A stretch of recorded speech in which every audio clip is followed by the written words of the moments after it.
ഈ ഒരു വീഡിയോയിൽ നമ്മൾ നോക്കാനായിട്ട് പോകുന്നത് എങ്ങനെയാണ് പൊസഷൻ സർട്ടിഫിക്കറ്റ് അഥവാ കൈവശ സർട്ടിഫിക്കറ്റ് നമ്മൾ അപേക്ഷ കൊടുക്കുക എന്നുള്ളതാണ്. അപേക്ഷ കൊടുക്കാനായിട്ട് ഈ ഡിസ്ട്രിക്റ്റ് ആണ് നമ്മൾ ഉപയോഗിക്കേണ്ടത്. അതിനായിട്ട് ആദ്യം തന്നെ ഈ ഡിസ്ട്രിക്റ്റിൽ വന്ന ശേഷം സൈൻ ഇൻ എന്നുള്ള ഭാഗത്ത് ക്ലിക്ക് ചെയ്യുക. ഇവിടെ നമ്മുടെ യൂസർ ഐ ഡി പാസ്വേഡ് ഉപയോഗിച്ചിട്ട് ലോഗിൻ ചെയ്യുകയാണ് ചെയ്യേണ്ടത്. എങ്ങനെയാണ് user I D password create ചെയ്യുക എന്നുള്ളത് ഇതിന്റെ മുന്നേയുള്ള വീഡിയോയിൽ കൃത്യമായിട്ട് കൊടുത്തിട്ടുണ്ട്. ഇതിൽ സൈൻ ഇൻ എന്നുള്ള ഭാഗത്ത് ക്ലിക്ക് ചെയ്യുക. നമുക്ക് ഇതിലേക്ക് ഒരു സർവീസ് ആവശ്യമായിട്ട് വരുന്ന സമയത്ത് നമ്മൾ ആദ്യം ചെയ്യേണ്ടത് ആ ഒരു വ്യക്തിയെ വൺ ടൈം രജിസ്ട്രേഷൻ കംപ്ലീറ്റ് ചെയ്യുക എന്നുള്ളതാണ്. അപ്പോൾ വൺ ടൈം രജിസ്ട്രേഷൻ കംപ്ലീറ്റ് ചെയ്യാനായിട്ട് നമ്മൾ മറ്റുള്ള സർവീസുകളിൽ നിന്ന് വ്യത്യസ്തമായിട്ട് വളരെ ശ്രദ്ധിക്കേണ്ട കാര്യം എന്നുള്ളത്, മറ്റുള്ള സർവീസുകളിൽ ആധാർ കാർഡ് ബേസ്ഡ് ആയിട്ടായിരിക്കും നമ്മൾ വൺ ടൈം രജിസ്ട്രേഷൻ ചെയ്യുകയെങ്കിൽ കൈവശ സർട്ടിഫിക്കറ്റിൽ നമ്മൾ പൊസഷൻ സർട്ടിഫിക്കറ്റിൽ നമ്മൾ ആധാരത്തിൽ എങ്ങനെയാണോ പേരുള്ളത് ആ രീതിയിലായിരിക്കണം നമ്മൾ ആളുകളുടെ പേര് എൻ്റർ ചെയ്ത് കൊടുക്കേണ്ടത്. അതായത് ആധാരത്തിൽ എന്താണോ കൃത്യമായിട്ടുള്ളത്, ആധാരത്തിൽ ഒന്നിലധികം ആളുടെ പേരുണ്ടെങ്കിൽ ഒരാളുടെ പേര് എഴുതി ആൻഡ് എന്ന് പറഞ്ഞ് ടൈപ്പ് ചെയ്തതിനു ശേഷമായിരിക്കണം അടുത്ത ആളുടെ പേര് എഴുതുന്നത്.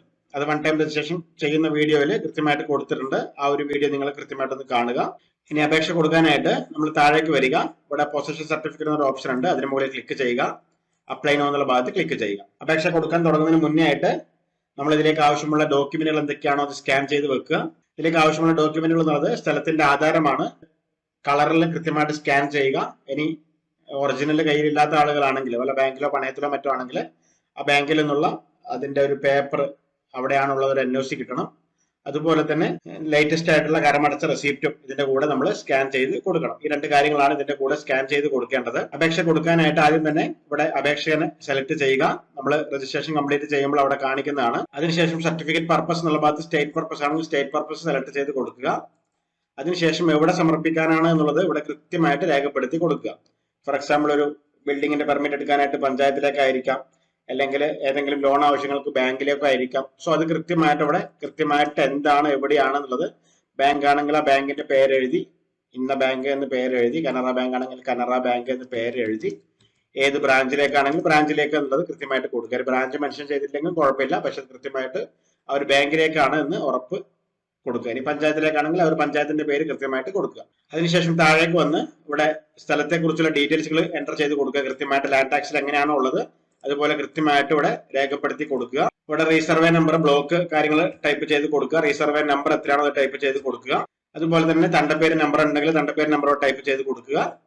എക്സ്റ്റെൻഡ് ഇൻ ഹെക്ടർ എന്നുള്ള ഓപ്ഷൻ ഉണ്ട്, അത് നമ്മുടെ ലാൻഡ് ടാക്സിൽ കൃത്യമായിട്ട് കൊടുത്തിട്ടുണ്ടാവും. ലാൻഡ് ടാക്സിൽ ഇപ്പം ഉദാഹരണത്തിന് 3, 6, 16 സ്ക്വയർ മീറ്റർ എന്നാണ് കൊടുത്തിട്ടുള്ളതെങ്കിൽ ആദ്യം 0 ഇടുക, അതിനുശേഷം പോയിന്റ് ഇടുക, 0.3 കൊടുക്കുക, അതുപോലെ തന്നെ 16 കൊടുക്കുക.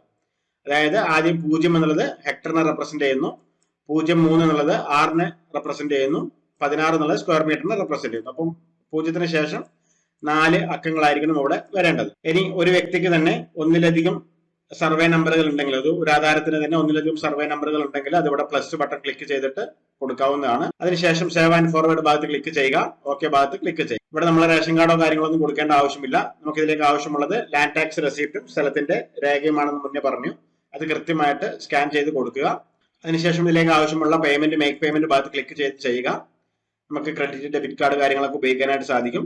പേയ്മെന്റ് ചെയ്തതിനു ശേഷം കിട്ടുന്ന അപേക്ഷ നമ്പർ കസ്റ്റമർക്ക് രേഖപ്പെടുത്തി കൊടുക്കുക, അല്ലെങ്കിൽ കുറിച്ച് കൊടുക്കുക. അതിനുശേഷം ഒരു ബുക്കിനകത്ത് നിർബന്ധമായിട്ടും ഈ ഒരു അപേക്ഷയ്ക്ക് കൊടുക്കാൻ ഉപയോഗിച്ചിരിക്കുന്ന ഇമെയിൽ ID, അതുപോലെ തന്നെ അപേക്ഷകന്റെ നമ്പർ, അപേക്ഷകന്റെ പേര്, അപേക്ഷാ നമ്പർ, അപേക്ഷകന്റെ പേര് കൃത്യമായിട്ട് ഒരു ബുക്കിനകത്ത് രേഖപ്പെടുത്തി കൊടുക്കുക. കാരണം വില്ലേജ് ഓഫീസർ ഇൻ കേസ് അത് അപേക്ഷ മടക്കുകയാണെങ്കിൽ നമുക്ക് അത് ഉപയോഗിച്ചിട്ട് വേണം കറക്ഷന്, അല്ലെങ്കിൽ അത് പുതുക്കി കൊടുക്കാനായിട്ട്, അല്ലെങ്കിൽ അത് തിരുത്തൽ വരുത്തിയിട്ട് കൊടുക്കാനായിട്ട്.